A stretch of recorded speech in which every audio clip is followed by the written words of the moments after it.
¿Qué sucede cuando la oración deja de ocupar el primer lugar en la vida del creyente y se convierte apenas en un hábito ocasional, repetido sin profundidad?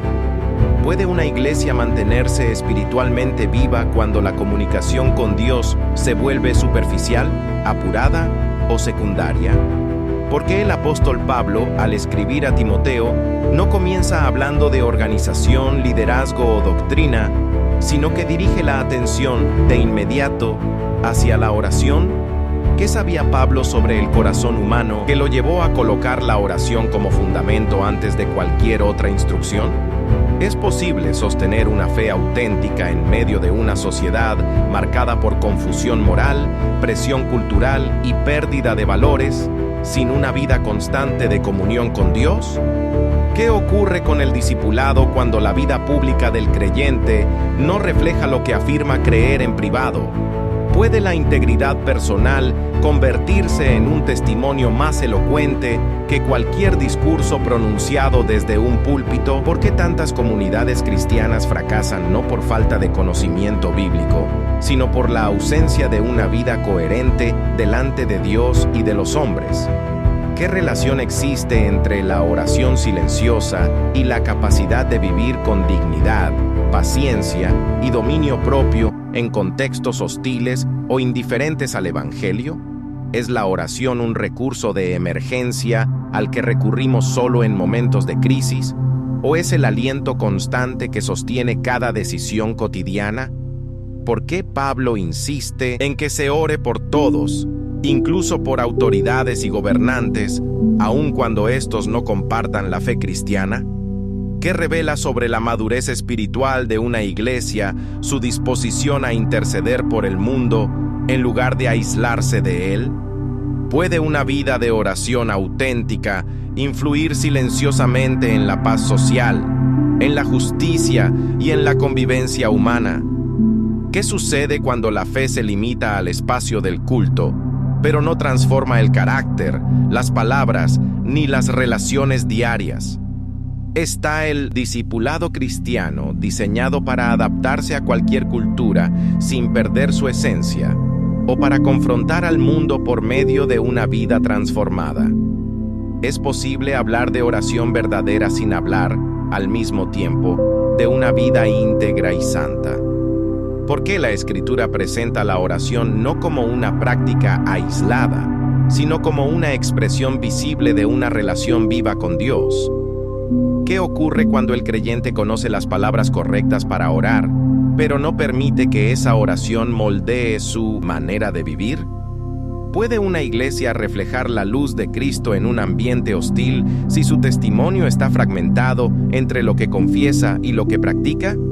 ¿Y si el verdadero poder de la oración no estuviera en las palabras pronunciadas, sino en la vida que respalda esas palabras? La primera carta del apóstol Pablo a Timoteo no fue escrita para una iglesia estable y cómoda. Fue dirigida a una comunidad que enfrentaba tensiones internas, presiones externas y una profunda confusión espiritual. Desde el inicio, Pablo deja claro que el discipulado cristiano no se sostiene sobre estructuras visibles, sino sobre fundamentos invisibles.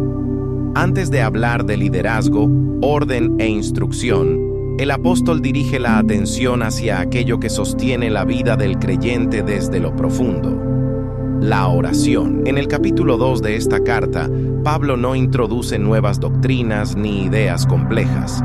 Por el contrario, regresa a lo esencial, a aquello que, cuando se descuida, debilita silenciosamente la fe, el testimonio y la misión de la iglesia. Aquí, la oración no es presentada como una práctica devocional aislada, ni como un ejercicio reservado para momentos de necesidad extrema. Es descrita como una actitud constante, una postura interior, una expresión viva de dependencia de Dios. Pero Pablo no separa la oración de la conducta. Desde el principio, el texto deja claro que una vida de oración auténtica debe reflejarse en una vida íntegra.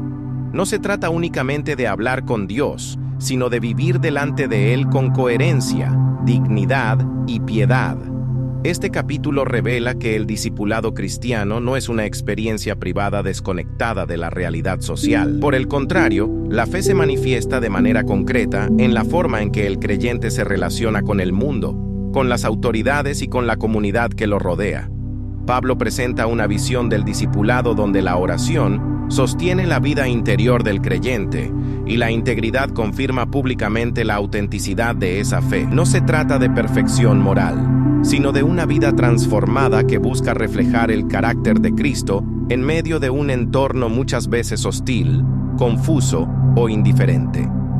A lo largo de este capítulo, el apóstol aborda temas que siguen siendo profundamente actuales: la responsabilidad de la Iglesia en la sociedad, la relación entre fe y conducta, y la centralidad absoluta de Cristo como único mediador entre Dios y los hombres. Este no es un texto escrito para generar confrontación agresiva, sino para formar discípulos maduros, firmes y coherentes. Pablo comprende que una iglesia que ora sin vivir de manera íntegra pierde credibilidad, y una iglesia que busca integridad sin dependencia de Dios se agota rápidamente. Por eso, el capítulo 2 de 1 Timoteo nos invita a contemplar el discipulado como una vida sostenida por la oración y confirmada por una conducta que honra a Dios en todas las áreas. Este documental se propone recorrer este texto con calma, respeto y profundidad, observando lo que la Escritura afirma y reflexionando sobre las implicaciones que surgen de su mensaje. No buscamos respuestas rápidas ni conclusiones simplificadas, sino comprensión profunda de un texto que sigue desafiando a la Iglesia en cada generación. Para comprender correctamente las instrucciones de Pablo en el capítulo 2 de la primera carta a Timoteo, es necesario detenernos en el contexto histórico, cultural y espiritual en el que estas palabras fueron escritas. Timoteo se encontraba ministrando en Éfeso, una de las ciudades más influyentes del mundo antiguo. Éfeso no era una ciudad común, era un centro estratégico del Imperio Romano, tanto en lo comercial como en lo religioso y cultural. En esta ciudad se levantaba el famoso templo de Artemisa, considerado una de las 7 maravillas del mundo antiguo. La adoración a Artemisa impregnaba la vida cotidiana, la economía y la identidad cultural de la ciudad. Ritos paganos, prácticas inmorales y una fuerte presión espiritual formaban parte del ambiente en el que la Iglesia debía existir y dar testimonio. La comunidad cristiana en Éfeso no enfrentaba únicamente persecución externa, también luchaba con problemas internos, falsas enseñanzas, divisiones, distorsiones doctrinales y confusión acerca de la vida cristiana auténtica. Es en este contexto que Pablo escribe a Timoteo, no como un observador distante, sino como un padre espiritual preocupado por la salud de la Iglesia. Su objetivo no es solo corregir errores, sino formar discípulos firmes, capaces de vivir su fe con coherencia en medio de una sociedad espiritualmente fragmentada. Pablo comprende que los desafíos externos no pueden ser enfrentados únicamente con argumentos intelectuales o estructuras organizativas. Una iglesia que carece de profundidad espiritual se debilita, aun cuando tenga buena doctrina en el papel. Por eso, antes de abordar asuntos como el liderazgo, la enseñanza o el orden en la congregación, Pablo establece un fundamento claro: la vida de oración y la conducta íntegra del creyente. El apóstol entiende que la oración no es una reacción defensiva frente al mundo, sino la fuente desde la cual la Iglesia recibe discernimiento, fortaleza y dirección. Asimismo, Pablo conecta directamente la oración con el testimonio público de la Iglesia. La manera en que los creyentes viven, se comportan y se relacionan con la sociedad tiene un impacto directo en la credibilidad del mensaje cristiano. En una ciudad como Éfeso, donde la fe cristiana contrastaba radicalmente con las prácticas culturales dominantes, la vida del creyente se convertía en una declaración visible del poder transformador del Evangelio. Pablo no propone aislamiento, ni confrontación agresiva, ni adaptación sin discernimiento. En cambio, presenta una visión donde la Iglesia vive en medio del mundo, pero guiada por valores distintos, sostenida por la oración y marcada por una conducta santa y digna. Este contexto nos ayuda a entender por qué Pablo insiste tanto en la paz, el orden y la piedad. No se trata de una búsqueda de comodidad, sino de crear un ambiente donde la fe pueda ser vivida y proclamada con libertad y coherencia. La instrucción de orar por todos, incluso por autoridades, cobra un significado aún más profundo cuando recordamos que muchas de esas autoridades no compartían la fe cristiana. Sin embargo, Pablo ve la oración como una expresión de confianza en la soberanía de Dios sobre la historia. Así, el contexto histórico de Éfeso revela que las palabras de Pablo no son abstractas ni idealistas. Son profundamente prácticas, pensadas para una iglesia real, en un mundo real, con desafíos reales. Comprender este trasfondo nos permite leer 1 Timoteo 2, no como un texto distante, sino como una instrucción viva para comunidades que desean permanecer fieles en medio de la presión cultural y espiritual. Al leer el capítulo 2 de la primera carta a Timoteo, es fácil pasar por alto la riqueza de detalles que Pablo incorpora en su exhortación. Sin embargo, cada palabra elegida por el apóstol cumple una función precisa dentro de su argumento pastoral. Pablo inicia con una lista de expresiones relacionadas con la oración, peticiones, oraciones, intercesiones y acciones de gracias. Esta acumulación no es repetitiva ni accidental. Refleja la amplitud de la vida de oración cristiana, que no se limita a pedir, sino que incluye dependencia, mediación y gratitud. Uno de los detalles más significativos aparece en la expresión griega proton panton. Con frecuencia se traduce como ante todo, pero su sentido va más allá de un simple orden cronológico. Pablo no está diciendo que la oración sea lo primero que se hace y luego se deja atrás. Está afirmando que la oración ocupa el lugar de prioridad absoluta en la vida del creyente y de la comunidad cristiana. Otro detalle que merece atención es el énfasis en orar por todos los hombres. En un contexto de tensiones sociales, persecuciones incipientes y autoridades hostiles, esta instrucción resulta profundamente contracultural. Pablo no limita la intercesión a quienes piensan igual, sino que amplía el alcance de la oración al conjunto de la sociedad. La mención específica de los gobernantes y autoridades también encierra un significado importante. Pablo no presenta la oración como una herramienta de control político, sino como una expresión de confianza en la soberanía de Dios sobre los asuntos humanos. El objetivo de esta oración es claramente definido: vivir una vida tranquila y apacible, con toda piedad y dignidad. Aquí, Pablo introduce dos conceptos clave que suelen ser simplificados. La piedad, eusebeia, no se refiere únicamente a prácticas religiosas visibles. Describe una vida orientada hacia Dios, marcada por reverencia, coherencia y devoción constante. La dignidad, semnotes, por su parte, apunta a una conducta respetable, sobria y honorable delante de los demás. No se trata de rigidez moral, sino de un carácter que inspira respeto y confianza. Otro detalle frecuentemente ignorado es la relación directa que Pablo establece entre la vida de oración y el testimonio público de la Iglesia. El texto sugiere que la manera en que los creyentes viven impacta la percepción del Evangelio en la sociedad. Pablo afirma que este tipo de vida es buena y agradable delante de Dios. Esta declaración conecta la práctica espiritual con la aprobación divina, no basada en rituales, sino en una vida coherente. El apóstol también introduce una afirmación teológica central. Dios desea que todos los hombres sean salvos y lleguen al conocimiento de la verdad. Este deseo divino no se presenta como una abstracción, sino como la motivación que impulsa la oración y la misión de la Iglesia. La referencia a Jesucristo como único mediador entre Dios y los hombres no surge de forma aislada.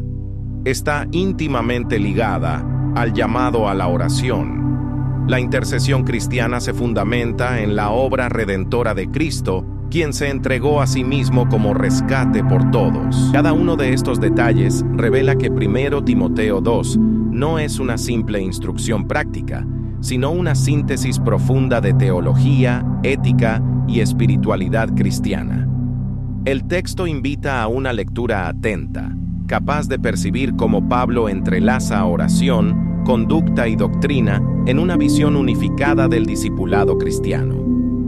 Al analizar 1 Timoteo 2, es importante reconocer que Pablo no ofrece un tratado sistemático de teología. El texto se presenta como una exhortación pastoral, dirigida a una comunidad real, con tensiones reales, y por eso admite diferentes niveles de lectura y reflexión. El texto bíblico afirma con claridad que la oración debe ocupar un lugar central en la vida del creyente.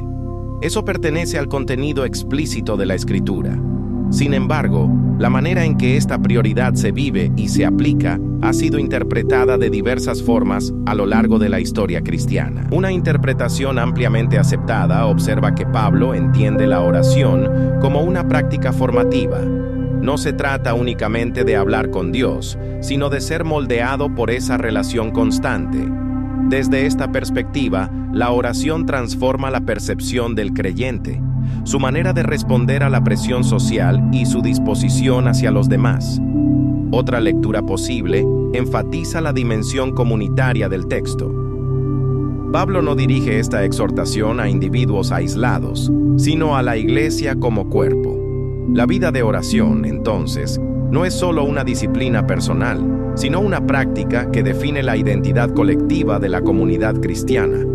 Algunos intérpretes señalan que la insistencia en orar por todos, incluyendo autoridades, refleja una postura contracultural. En lugar de fomentar resentimiento o resistencia hostil, Pablo propone una respuesta espiritual basada en la intercesión y la confianza en la soberanía de Dios.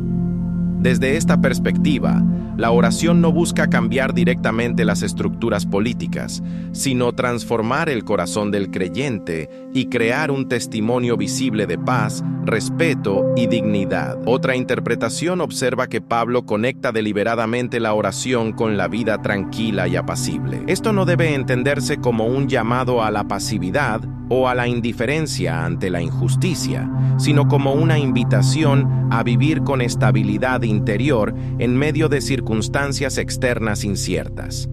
Algunos estudiosos sugieren que la expresión vida tranquila apunta a una vida ordenada, libre de conflictos innecesarios que puedan obstaculizar el testimonio del Evangelio.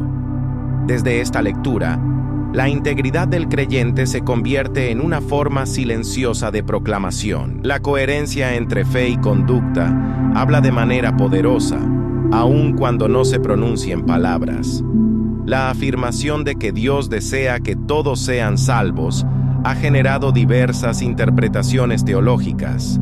El texto no desarrolla una explicación exhaustiva sobre este deseo divino, pero lo presenta como el fundamento de la oración y de la misión cristiana. Algunos intérpretes entienden esta declaración como una expresión del carácter compasivo de Dios, mientras que otros la relacionan directamente con la responsabilidad de la Iglesia de orar y dar testimonio. La referencia a Jesucristo como único mediador también ha sido objeto de reflexión. El texto afirma esta verdad de manera directa, pero no desarrolla todos sus alcances teológicos en este contexto. Desde una lectura pastoral, esta afirmación refuerza la centralidad de Cristo en la vida de oración. No es la intensidad de la intercesión lo que garantiza su eficacia, sino el fundamento en la obra redentora de Cristo. Es importante notar que Pablo no presenta estas verdades como conceptos abstractos. Las integra en una visión práctica del discipulado, donde la doctrina, la oración y la conducta se sostienen mutuamente. El texto no impone una sola aplicación rígida, invita a una reflexión continua, a una lectura responsable y a una vida cristiana marcada por discernimiento y humildad. Estas interpretaciones no agotan el significado del texto. Más bien, revelan su profundidad y su capacidad de seguir hablando a diferentes contextos históricos. La riqueza de 1 Timoteo 2 radica precisamente en esta combinación de claridad doctrinal y apertura reflexiva, que permite a la Iglesia meditar el texto sin reducirlo a fórmulas simples. Al observar con detenimiento el mensaje de 1 Timoteo 2, resulta evidente que Pablo no pretende ofrecer instrucciones aisladas, sino provocar una reflexión profunda sobre la forma en que la fe cristiana se vive en la práctica diaria. El texto invita al creyente a reconsiderar la relación entre vida interior y testimonio exterior. La oración, presentada como prioridad, no se limita a momentos específicos del día, sino que moldea la manera en que el discípulo interpreta la realidad, enfrenta la presión social y responde a los desafíos cotidianos. Una de las implicaciones más significativas de este pasaje es la idea de coherencia. La fe que se expresa en la oración debe reflejarse en una conducta íntegra. Cuando existe una desconexión entre ambas, el testimonio cristiano pierde fuerza y credibilidad. Pablo parece sugerir que la integridad no es un añadido opcional al discipulado, sino una consecuencia natural de una vida en comunión con Dios. La piedad y la dignidad mencionadas en el texto describen un carácter formado lentamente, a través de decisiones constantes y una dependencia continua del Señor. El llamado a orar por todos, incluyendo a las autoridades, también tiene implicaciones profundas para la forma en que el creyente se relaciona con la sociedad. Esta exhortación desafía actitudes de resentimiento, aislamiento o confrontación permanente. La oración orienta el corazón hacia la paz, la paciencia y la confianza en la soberanía de Dios. En un mundo marcado por polarización y conflicto, este enfoque resulta especialmente relevante. Pablo no propone que la Iglesia domine la sociedad, sino que la influya silenciosamente mediante una vida coherente y una actitud de intercesión. Otra implicación importante es la manera en que el texto redefine el concepto de éxito espiritual. La vida tranquila y apacible descrita por Pablo no se mide por reconocimiento público o poder, sino por fidelidad, estabilidad interior y una relación correcta con Dios y con los demás. El discipulado, según esta visión, no busca destacar, sino reflejar el carácter de Cristo en medio de la normalidad de la vida cotidiana. Esto implica renunciar a una fe centrada en la apariencia y abrazar una espiritualidad profunda, constante y sincera. La centralidad de Cristo como único mediador también tiene consecuencias prácticas. El creyente no depende de sistemas, rituales o intermediarios humanos para acercarse a Dios. Esta verdad libera al discípulo de cargas innecesarias y lo invita a una relación directa, confiada y transformadora con el Padre. Al mismo tiempo, esta convicción fortalece la vida de oración. Orar en el nombre de Cristo no es una fórmula repetida, sino una expresión de fe en su obra redentora y en su mediación perfecta. Pablo parece advertir, de manera implícita, que una iglesia que descuida la oración corre el riesgo de perder claridad espiritual, y una iglesia que descuida la integridad corre el riesgo de perder autoridad moral. Estas reflexiones no se limitan al contexto del primer siglo. El texto sigue interpelando a comunidades y creyentes en distintos momentos de la historia, invitándolos a examinar la profundidad de su fe y la coherencia de su testimonio. 1 Timoteo 2 no ofrece soluciones rápidas, ofrece un camino, un proceso de formación que requiere tiempo, paciencia y disposición para ser transformado desde el interior. Al llegar a este punto del recorrido por el capítulo 2 de la primera carta a Timoteo, resulta evidente que Pablo no está construyendo un argumento apresurado ni ofreciendo soluciones inmediatas a los desafíos de la Iglesia. El texto no busca cerrar preguntas con rapidez. Por el contrario, parece invitar al lector a detenerse, observar y reflexionar con calma. La oración y la integridad, tal como son presentadas en este pasaje, no funcionan como conceptos independientes. Son dimensiones inseparables de una misma realidad espiritual. Una vida que ora sin coherencia pierde profundidad. Una vida que busca integridad sin dependencia de Dios se agota. Pablo no presenta la oración como una técnica espiritual, ni la integridad como un código moral rígido. Ambas son expresiones de una relación viva con Dios, una relación que se construye en el tiempo a través de la constancia, la humildad y la disposición a ser transformado. El apóstol parece consciente de que las mayores crisis de la iglesia no siempre provienen de ataques externos, sino de un debilitamiento interno. Cuando la oración deja de ser prioridad y la conducta se fragmenta, el testimonio cristiano pierde claridad. Este pasaje revela que la vida cristiana auténtica no se sostiene sobre emociones momentáneas ni sobre estructuras visibles, sino sobre una comunión profunda que moldea el carácter y orienta las decisiones. La insistencia de Pablo en una vida tranquila, piadosa y digna no debe interpretarse como una invitación a la pasividad, sino como un llamado a una fe madura, estable y consciente de su responsabilidad en el mundo. El texto sugiere que el discipulado cristiano no busca imponerse por la fuerza, sino influir por la coherencia. No se afirma mediante discursos agresivos, sino a través de una vida que refleja el carácter de Cristo de manera constante y silenciosa. Al afirmar que hay un solo Dios y un solo mediador, Pablo coloca a Cristo en el centro de toda la experiencia cristiana. La oración, la integridad y el testimonio encuentran su sentido y su equilibrio en él. Esta verdad no se presenta como un concepto abstracto, sino como el fundamento que sostiene la fe, la esperanza y la relación del creyente con Dios y con los demás. El capítulo no concluye con una fórmula, ni con una lista de acciones a cumplir. Concluye con una visión, la de una comunidad que ora, vive con coherencia y refleja a Cristo en medio de su contexto. Esa visión no pertenece únicamente al primer siglo, sigue siendo un desafío para cada generación que busca vivir su fe con autenticidad. La Escritura, al preservar este texto, no lo hace para resolver todas las tensiones del discipulado, sino para acompañar al creyente en su proceso de formación. Así, 1 Timoteo 2 permanece abierto, invitando a una lectura constante, a una reflexión renovada y a una vida que se deja moldear día tras día por la oración y la integridad. Al cerrar este recorrido por el capítulo 2 de la primera carta a Timoteo, no queda una lista de instrucciones rápidas ni una fórmula sencilla para aplicar.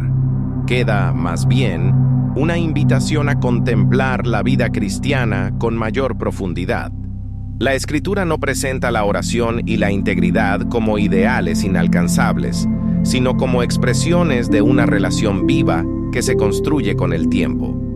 Una relación que se fortalece en la constancia, en la dependencia diaria y en la disposición a ser transformado desde el interior. Este texto no exige perfección inmediata, invita a coherencia progresiva, no promete ausencia de tensiones, pero ofrece un camino para atravesarlas con claridad espiritual y estabilidad interior. Pablo no escribe para impresionar ni para generar impacto momentáneo. Escribe para formar discípulos que comprendan que la fe auténtica se sostiene cuando la oración alimenta la vida interior y la integridad confirma esa fe en la vida cotidiana. El mensaje de 1 Timoteo 2 permanece vigente porque no depende de un contexto específico. Habla a cualquier generación que enfrente confusión, presión cultural o desgaste espiritual. La centralidad de Cristo como único mediador recuerda al creyente que la fe no se apoya en estructuras humanas, ni en métodos, ni en discursos elaborados, sino en una relación real con aquel que entregó su vida como rescate por todos. Este documental no pretende agotar el significado del texto, tampoco busca imponer una interpretación cerrada, busca acompañar una lectura atenta, respetuosa y profunda de la Escritura. Aquí, la Biblia no es tratada como un objeto del pasado, sino como una voz viva que sigue interpelando, orientando y formando el carácter de quienes se acercan a ella con humildad. Si este tipo de contenido resuena contigo, si deseas seguir explorando la Escritura sin prisa, con rigor y con fidelidad al texto bíblico, te invitamos a acompañarnos en los próximos documentales. Suscribirte al canal no es solo una acción técnica, es una manera de continuar este camino de reflexión, de profundización y de crecimiento en la comprensión de la palabra. En los próximos videos, seguiremos analizando otros textos bíblicos, observando sus contextos, sus detalles y las implicaciones que surgen de una lectura cuidadosa. La Escritura tiene capas que solo se revelan con el tiempo, con atención y con una disposición sincera a escuchar. Gracias por permanecer hasta aquí, por dedicar tiempo a este recorrido y por permitir que la palabra siga hablando, con calma y con profundidad.